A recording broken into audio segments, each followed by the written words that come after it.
Bismillahirrahmanirrahim. Assalamualaikum warahmatullahi taala wabarakatuh. Perkenalkan, nama saya Tila Pratama Sejaya. Saya merupakan pembicara pertama dari tim penutup pemerintah. Dewan Juri yang terhormat, terlebih dahulu saya akan menanggapi terkait dengan argumentasi yang diberikan oleh pembicara kedua dari tim oposisi, yaitu dengan adanya subsidi untuk program studi populer, bukan berarti lantas kita menutup mata terhadap program-program studi yang memang masih menjadi program studi yang kecil atau menjadi program studi yang mana perlu melakukan survei yang lebih mendalam terkait dengan hal ini. Kita juga memberikan ruang untuk mereka agar bisa meraih tingkatan sebagai program studi yang populer agar nantinya mereka dapat menciptakan inovasi-inovasi terhadap Indonesia khususnya ini. Karena tentu jelas pemerintah akan memprioritaskan terlebih dahulu program studi populer agar nantinya dapat menciptakan inovasi serta dapat memiliki tingkat keterserapan pekerja yang nantinya tiba pada dunia pekerja. Salah satu bukti yang menjadi salah satu bukti yang terjadi di lapangan terkait dengan tim argumen yang diberikan oleh tim oposisi yang mengatakan bahwasanya program studi populer tidak memberikan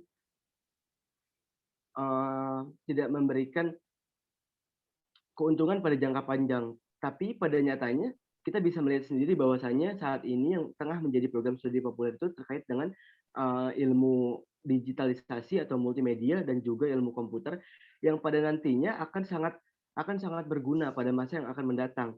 Yang mana ilmu-ilmu tersebut dikhususkan untuk Indonesia dalam menghadapi digitalisasi, yaitu pada teknologi industri 4.0 ini. Kemudian saya juga sangat sepakat dengan apa yang disampaikan oleh tim government atau pembicara pertama dari tim government, yaitu terkait dengan anggaran pemerintah yang terbatas. Dari anggaran yang terbatas ini, kita bisa memfokuskan terlebih dahulu terhadap program studi yang saat ini memang menjadi program studi yang populer. Kita memfokuskan terhadap program studi tersebut agar program studi tersebut bisa menciptakan inovasi-inovasi yang nantinya akan sangat berguna pada era-era Indonesia mendatang. Kemudian penambahan jumlah subsidi pada prodi yang aktif berdasarkan pada perkembangan yang progresif. Hal ini merupakan salah satu bentuk dari suportif terhadap sebuah program studi agar sebuah program studi dapat lebih bersemangat lagi untuk menjadikan program studi tersebut sebagai program studi yang populer. Karena pada intinya jika semua program studi diberikan subsidi tanpa kita meriset atau mencari tahu terlebih dahulu terkait dengan keefektifan dari program studi tersebut, nantinya subsidi tersebut akan berujung pada kesia-siaan. Akan tetapi beda halnya dengan kita memfokuskan subsidi pada program studi yang memang menjadi program studi populer di sebuah universitas atau di Indonesia sendiri. Kemudian uang subsidi ini kami harapkan nantinya dapat digunakan sebagai pendukung atau pengadaan dari adanya infrastruktur yang nantinya dapat mendukung kinerja atau kebermanfaatan dari program studi tersebut. Contohnya dengan mengadakan atau menciptakan pengadaan ruang-ruang diskusi baik online maupun offline yang tentunya akan difasilitasi dengan infrastruktur yang didapatkan dari dana subsidi tersebut. Kemudian kami juga berharap program studi yang populer ini dapat berguna untuk nantinya meringankan beban para mahasiswa terkait dengan pembayaran UKT. Karena kita sendiri bisa mengetahui bahwasanya jika seorang mahasiswa mendapatkan UKT, tentunya mahasiswa tersebut akan menjadi lebih giat lagi, lebih semangat lagi dalam berbelajar karena beliau sangat mengetahui dan paham betul betapa susahnya atau betapa sulitnya beliau mendapatkan UKT tersebut. Maka saya rasa orang-orang yang nantinya akan mendapatkan subsidi pada program studi populer akan memanfaatkan subsidi tersebut dengan sebaik-baiknya. Lalu kemudian seperti yang dikatakan tadi oleh tim pembuka atau pembicara pertama dari tim government yang mengatakan bahwasanya angkatan pendidikan atau angkatan ya angkatan pendidikan dalam suatu negara tentunya berdasarkan pada kebutuhan yang dimiliki oleh negara tersebut. Kita bisa mengambil contohnya pada Indonesia sendiri. Indonesia tentunya memfokuskan angkatan-angkatan kerja untuk dapat mempersiapkan dirinya agar nantinya menghadapi dunia pekerjaan nanti. Hal ini dilandaskan karena uh, trans masih banyaknya transfer-transfer pekerja dari negara asing yang mengakibatkan angka pengangguran di Indonesia menurun. Maka dari itu kita perlu memfokuskan terhadap hal-hal tersebut, terhadap subsidi yang akan diberikan pada program-program studi populer agar nantinya penerapan pekerja yang terdapat di Indonesia dapat berguna di Indonesia sendiri dan tidak dimonopoli oleh orang asing. Kemudian bukti dari banyaknya orang Indonesia yang tidak memiliki kapasitas yaitu dengan banyaknya yang tadi saya katakan bahwasanya masih banyaknya pekerjaan-pekerjaan yang semestinya diduduki oleh orang-orang Indonesia, akan tetapi hari ini malah diduduki oleh orang-orang asing. Yang menjadi pertanyaan saya, hal ini sangat disayangkan bahwasanya orang Indonesia yang seharusnya mendapatkan pekerjaan tersebut malah mendapatkan tingkat pengangguran yang tinggi di negara Indonesia itu sendiri. Kemudian saya juga ingin menanggapi sedikit terkait dengan teknis penyampaian atau teknis pemberian subsidi terhadap orang-orang, teknis pemberian subsidi kepada prodi-prodi atau orang-orang yang nantinya akan mendapatkan subsidi yang disampaikan oleh tim oposisi terkait dengan argumentasi mereka, bahwasannya argumentasi mereka itu nantinya akan menciptakan masalah-masalah baru. Yang pertama, terciptanya kerumunan yang jelas-jelas saat ini dilarang oleh bangsa Indonesia atau negara Indonesia itu sendiri.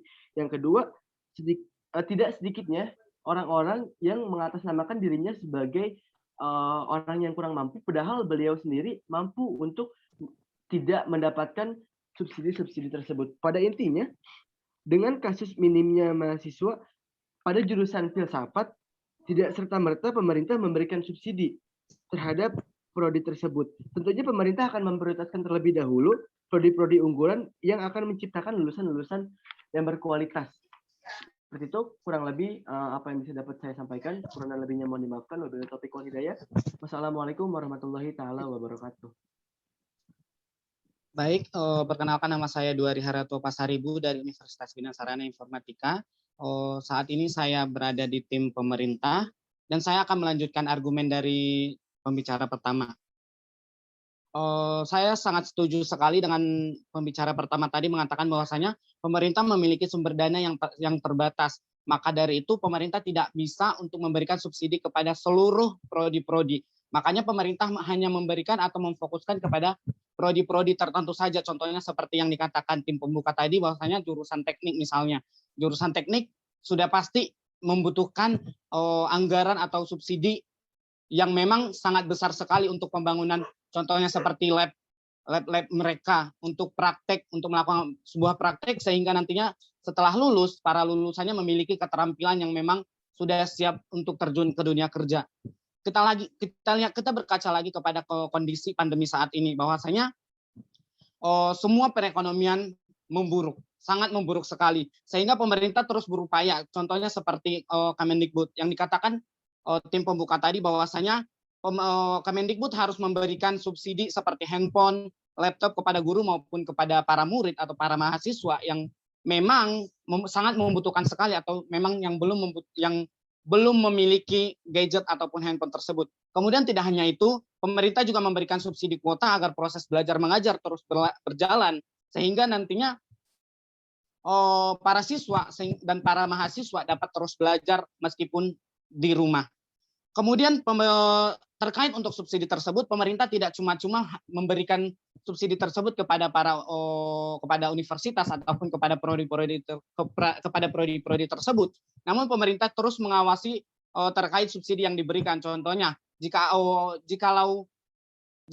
ada misalnya para mahasiswa yang berkurang atau misalnya menurun atau misalnya keluar, maka dari itu pemerintah akan menurunkan total anggaran tersebut sehingga pada saat diturunkannya anggaran tersebut sisanya akan dialokasikan untuk membangun infrastruktur prodi-prodi yang memang benar-benar membutuhkan untuk membangun sebuah prodi tersebut agar nantinya para lulusannya dapat memiliki keterampilan yang memadai untuk terjun ke dunia kerja. Kemudian saya juga sangat setuju kepada tim pembuka tadi mengatakan bahwasanya tujuan negara itu berbeda-beda. Contohnya seperti sektor pendidikan di Indonesia yang memang kita lihat bahwasanya tujuan dari sektor pendidikan itu adalah untuk menyiapkan para lulusannya ke dunia kerja. Maka dari itu keterampilan atau sebuah keterampilan harus dimiliki, sangat harus dimiliki oleh para mahasiswa agar nantinya dapat bersaing di dunia industri 4.0 seperti sekarang ini. Namun seperti yang kita lihat bahwasanya jurusan teknik itu sangat dibutuhkan di dunia industri saat ini. Maka dari itu pemerintah sangat memfokuskan kepada prodi-prodi tertentu saja agar nantinya prodi-prodi tersebut maksud saya dapat lebih berkembang lagi, dapat lebih menyiapkan para lulusannya, dapat lebih memberikan atau mengajar para mahasiswanya untuk memiliki keterampilan-keterampilan yang nantinya siap untuk terjun ke dunia kerja. Setelah begitu tingkat keterserapan lulusan prodi tertentu tersebut sangat tinggi, artinya infrastruktur maksud saya pasti membutuhkan biaya-biaya yang memang sangat tidak sedikit sekali untuk membangun itu sebagai penunjang proses belajar mengajar. Sehingga maka dari itu pemerintah memberikan subsidi tersebut kepada prodi-prodi tersebut untuk menunjang proses belajar mengajar dari prodi tersebut. Kemudian dengan adanya subsidi ini juga pastinya akan menarik para calon mahasiswa ataupun para mahasiswa untuk mendaftar atau untuk masuk ke dalam prodi tersebut. Sehingga angka pengangguran nantinya berkurang di Indonesia. Karena setelah para mahasiswa atau para calon mahasiswa memasuki prodi-prodi tersebut, prodi-prodi yang sudah diberikan subsidi oleh pemerintah, dan otomatis UKT yang dimiliki di prodi tersebut akan menurun, sehingga minat para mahasiswa semakin meningkat untuk memasuki prodi tersebut. Dan angka pengangguran nantinya akan berkurang setelah para lulusan yang di prodi-prodi tertentu memasukinya. Kemudian lapangan pekerjaan seperti yang dikatakan tim pembuka di pembicara kedua tersebut, bahwasanya lapangan pekerjaan tidak selamanya di tangan pemerintah. Saya sangat setuju sekali karena justru sumber daya manusianya lah yang sebagai kunci di sini. Karena percuma kalau lapangan pekerjaan banyak, lapangan pekerjaan di mana-mana, namun sumber daya manusianya tidak siap untuk memasuki dunia itu. Sehingga pemerintah terus menuntut ataupun terus mendukung para mahasiswa dengan memberikan subsidi ini untuk dapat mengasah terus keterampilan yang dimiliki sehingga nantinya dapat bersaing di dunia kerja. Kemudian proses subsidi yang diberikan kepada prodi-prodi tertentu sebenarnya bukan hanya untuk yang kurang mampu saja, melainkan juga diberikan kepada misalnya para mahasiswa ataupun para siswa yang memiliki prestasi. Subsidi tersebut bisa berupa hadiah ataupun beasiswa. Kemudian kenapa harus prodi tertentu saja yang diberikan subsidi oleh pemerintah? Karena balik lagi seperti yang dikatakan di awal tadi bahwasanya prodi-prodi seperti teknik ataupun ilmu komputer itu lebih membutuhkan banyak anggaran daripada prodi-prodi seperti ilmu filsafat ataupun ilmu sejarah. Karena di dunia industri juga pastinya yang lebih dibutuhkan ataupun lebih banyak dibutuhkan adalah ya jurusan teknik ataupun maupun jurusan-jurusan yang berhubungan dengan komputer saat ini. Karena kecanggihan teknologi saat ini tidak bisa kita pungkiri, kedepannya juga pasti bakalan lebih canggih lagi dari sekarang. Kemudian kenapa keterserapan suatu prodi itu berkurang? Karena kurangnya keterampilan para mahasiswa ataupun para lulusannya, dan juga kurangnya lapangan pekerjaan yang dimiliki suatu prodi tersebut, sehingga minat para mahasiswa ataupun calon mahasiswa itu berkurang untuk memasuki itu karena tidak adanya ibaratnya masa depannya, kedepannya nantinya seperti apa. Maka dari itu para calon mahasiswa berbondong-bondong untuk memasuki jurusan-jurusan ataupun prodi-prodi yang memang benar-benar dibutuhkan di dunia industri saat ini, sehingga pemerintah memberikan subsidi ini agar mahasiswa dapat belajar ataupun dapat mengembangkan keterampilannya dengan baik lagi sehingga nantinya siap untuk terjun ke dunia kerja. Kemudian mengapa prodi tersebut sangatlah penting? Karena menurut kami itu prodi itu menentukan bagaimana nantinya ke depannya suatu keterampilan seseorang ataupun keterampilan mahasiswa, sehingga setelah lulus mahasiswa akan jelas ke depannya bakalan memiliki masa depan yang seperti apa dengan keterampilan tersebut. Maka dari itu kesimpulannya bahwasanya pemerintah memfokuskan kepada prodi-prodi tertentu saja agar nantinya angka pengangguran di negara kita semakin berkurang karena para mahasiswanya ataupun para calon mahasiswa itu sudah memiliki keterampilan yang layak untuk langsung terjun ke dunia kerja. Terima kasih.